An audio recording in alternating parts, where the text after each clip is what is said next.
My next guest, Republican Senator Kevin Cramer of North Dakota. So, Senator Cramer, listen, it looks like this latest maneuver, which I think was a huge gambit on Joe Manchin's part to sort of put the federal government above states and their ability to govern their own votes. Is that going to be what gets him now to vote for this reconciliation? Yeah, you know, I don't know, Charles, what's going to get him to vote for it. He's taken some very courageous positions, but we have to remember that Joe Manchin is a Democrat, and you're bound to find some areas where he's more Democrat than he is Republican, and so I don't know. Everything's a transaction in this town, but he's had a pretty strong conviction about the price tag, obviously, and the tax increases. Right. Let me ask you, though, about this freedom to vote. The way I read it, it's scary to me because it means states can no longer control their own elections. Do we want the federal government telling states how to run their elections? No, hell no. I mean, what does the federal government do better than states? You know, defend the shores, for sure. But beyond that, no. And that's not the way our system's created. It's not the way it's developed. There's a reason states are in charge of their own elections, and states have been doing that pretty well. So, no, we do not want the federal government to be able to override states' rights in election law. You spoke about the transactional nature of Washington, particularly the Senate. I'm wondering about Arizona Senator Kirsten Gillibrand because I feel like she's got more conviction than Joe Manchin does, and I think if anyone's going to hold the line, it's going to be her. You got any thoughts about that? So, Charles, I think you're right on point. I know Kirsten quite well. We were classmates in the House, we're classmates in the Senate. I worked with her on the bipartisan infrastructure package. She is a person of great integrity and personal conviction, philosophical conviction, and she draws lines and stands by them. But let's remember, like Joe Manchin, she represents a state that is not bright blue. In fact, her seat was a Republican seat previously.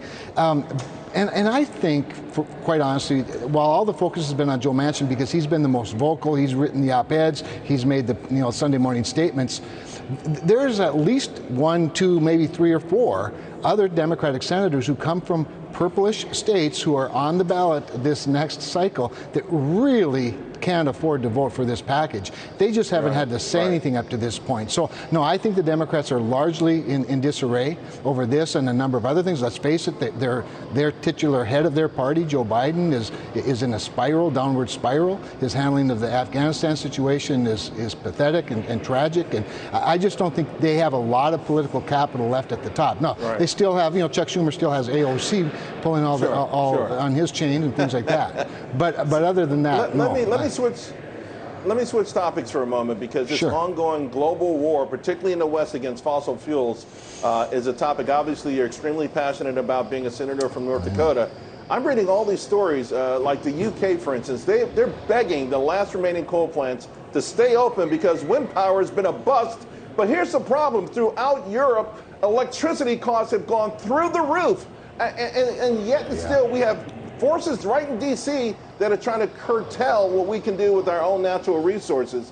What do you make of this? Are these the kind of stories that can get any of your Democratic colleagues to say maybe creative destruction will work if we allow it to work and not force it? Well, the reality is that nobody has done better at reducing emissions in their energy sector than the United States of America over the last couple of decades. And if the only way that we're going to reduce emissions significantly lower is to continue to invest in the United States of America.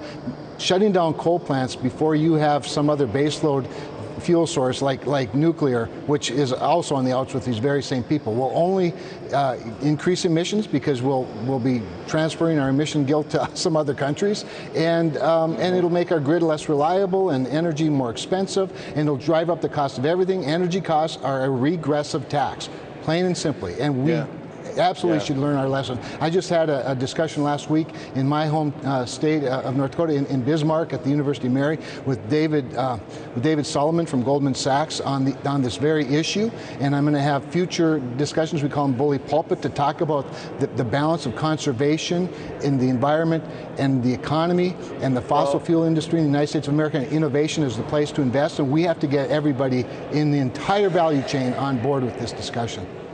I'm glad you're having those conversations because Wall Street has been too afraid to make investments in long-term, natural gas and fossil fuel projects, and that is a huge mistake. And to your point, it's going to crush the poorest of Americans. It's going to crush us. Senator Cramer, thank you very much. Always appreciate it.